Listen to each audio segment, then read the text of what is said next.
Papo em Dia vai conversar com vocês sobre a mega operação da Polícia Militar no combate ao crime organizado no Rio de Janeiro essa semana, que provocou a morte de mais de 100 pessoas.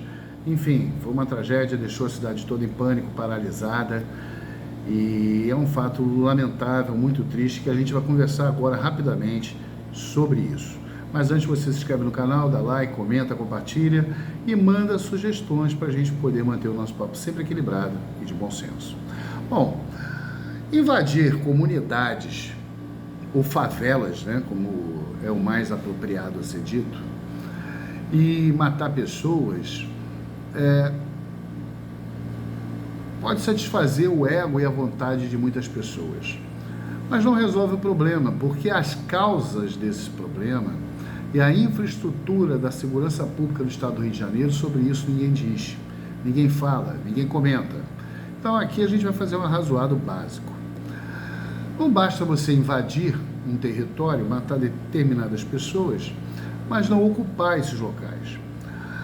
Já foi dito que a gente tem que fazer a ocupação desses locais com uma infraestrutura social, abrir ruas, botar iluminação, botar posto de saúde, botar educação, tirar as pessoas de lá. Isto é o básico. Mas algumas condições sine qua non para que isso aconteça, ninguém quer falar. O governador e a Assembleia Legislativa do Estado do Rio de Janeiro, todos eles de direita, todos eles a favor da letalidade, todos eles a favor da conveniência e da conivência com o crime, se arvoram agora de serem pessoas preocupadas em combater aquilo que é provocado pelas suas próprias ações políticas.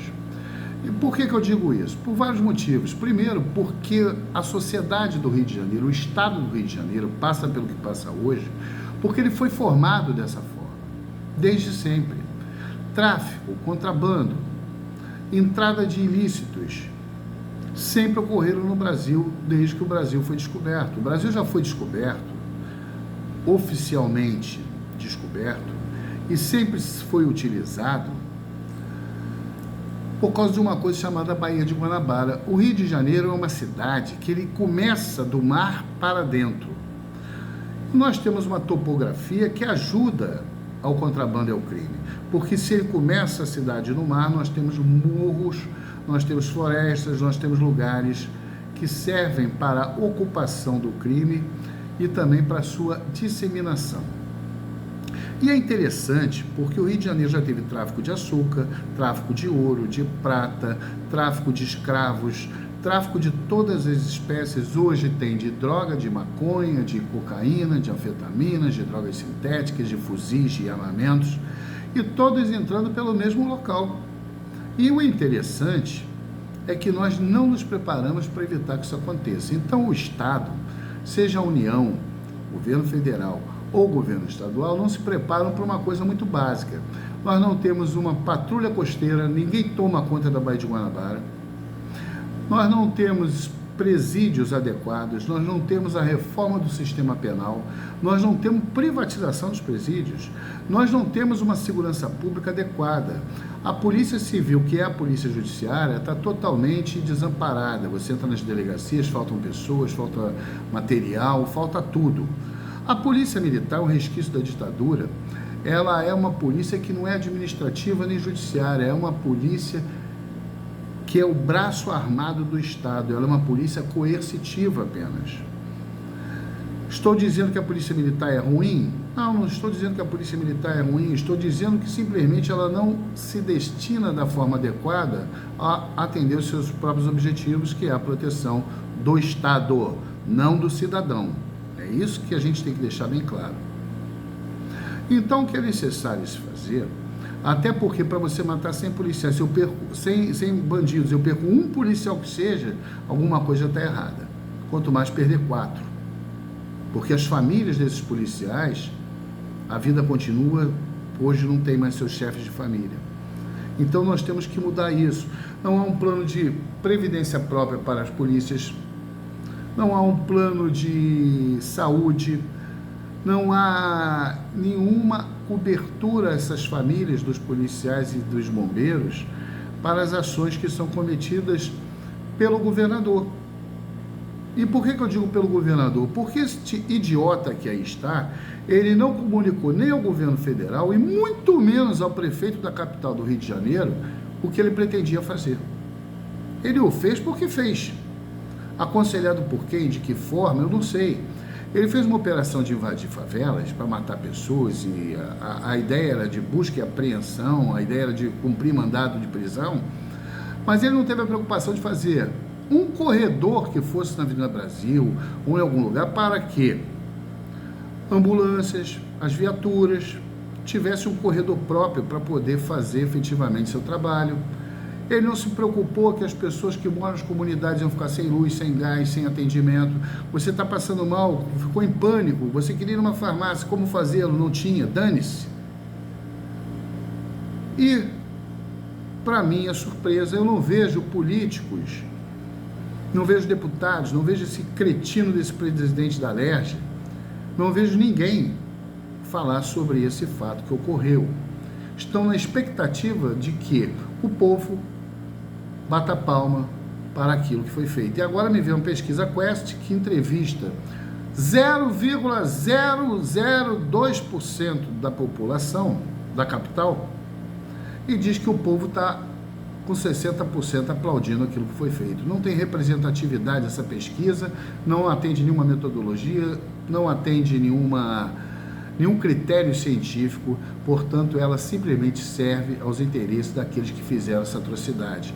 Estou dizendo que estou a favor de bandido? Não, estou dizendo que eu sou contra o bandido, mas que eu sou a favor de um planejamento do Estado para que seja combatido a criminalidade, que nós possamos viver em paz. O chefe do tráfico, aquele que domina, que recebe o dinheiro de contrabando, de fuzil, não mora na favela, ele mora na Avenida Vieira Solta, ele mora na Barra da Tijuca, ele mora no Leblon, ele não mora na favela. Quem mora na favela é o chefe da biqueira lá, o cara que é o gerente da lanchonete do Burger King. O dono do Burger King não mora ali. Tá entendendo como é que funciona a coisa? Então a gente tem que mudar isso. Nós temos que nos desacostumar à violência, a esse estado autocrático que existe no Brasil.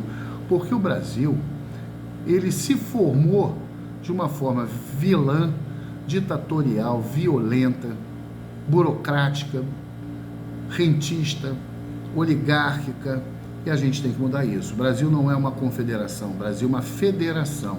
Então os estados, os governadores, eles não têm o poder que tem numa confederação e não devem fazer e tomarem atitudes sem consultarem os seus pares. Por que o ministro da Justiça não foi consultado? Por que o superintendente da Polícia Federal não foi consultado? Por que o procurador-geral do Estado e da União não foram consultados? Por que o prefeito do Rio de Janeiro sequer foi comunicado? Então a gente tem que cuidar um pouco mais de uma coisa chamada sociedade. Nós temos que ter responsabilidade, nós temos que ter humanidade, nós temos que ter a consciência de que para nós mudarmos o mundo, nós temos que mudar a nossa mentalidade. O Brasil tem que ser um Estado democrático de direito, as leis devem ser observadas. Se a gente não muda a estrutura, nós não conseguimos resolver a causa. Matou 100, hoje tem mais 100. Vão matar de novo? O que mudou? De que forma isso foi? O cara fugiu, o tal do Doca, o outro fugiu. Quem morreu? Resolveu o problema? E nós estamos falando de um governador que, junto com o presidente da Alerj, são responsáveis pelo rombo de milhões de reais para se eleger em 2022, que é o caso do CEPERJ. Tiraram dinheiro do CEPERJ, do Centro de Pesquisa, tiraram dinheiro da UERJ para financiamento de cabos eleitorais. Eles vão ser julgados agora no dia 4 de novembro. E se sofreu impeachment? Quem é responsável por essas matanças, por essa bagunça que eles fizeram? Eu, no dia da confusão da mega operação, eu estava na rua. Sofri para chegar em casa, peguei tiro, escutei bomba, confusão, fiquei 1 hora e pouco presa na Avenida Brasil, sujeita a qualquer tipo de coisa. Depois eu não cheguei na universidade onde meu filho estuda, eu tive que cortar para o subúrbio do Rio de Janeiro, fecharam a Avenida Dom Helder Câmara, fecharam a Rua Goiás, fecharam a linha amarela na Barra da Tijuca. A troco de quê? Por uma decisão de um governador que pode sofrer um impeachment dia 4. O presidente da LERJ até agora não se manifestou. Vai se manifestar também de quê? Cadê o TH Joias, o deputado que foi preso mancomunado com o Comando Vermelho, com trago, com vela de fuzil e de armamento? Cadê os deputados da bancada de segurança pública que nada falam? Então o que eu quero aqui dizer para vocês é que eu lamento ser um carioca que esteja vendo a nossa imagem chocando o mundo. Isso interfere nos negócios. Você, se tivesse dinheiro, você não aplicaria nada dos seus recursos no Rio de Janeiro. Então isso atrapalha a economia do Estado, atrapalha a economia da capital. Nós não geramos emprego, temos deficiência em todos os setores, atrapalha a saúde, atrapalha a nossa imagem no exterior. Se você fosse alemão, francês, japonês, o raio que o parta, você gastaria seu dinheiro para vir para o Rio de Janeiro com essa violência? Então vamos pensar nisso, gente. Vamos mudar. E a violência só muda se nós, dentro de nós, conseguirmos mudar as nossas pessoas, os nossos entes, as nossas almas, em prol de uma coisa chamada paz. Paz, amor, paz. Para que a gente possa viver bem com nós mesmos e com vocês, com os nossos próximos. Não foi isso que Jesus Cristo disse? Amai ao próximo como a ti mesmo? Vamos pensar, vamos refletir. Manda sugestão, manda tua mensagem e beijo no coração. Paz e bem.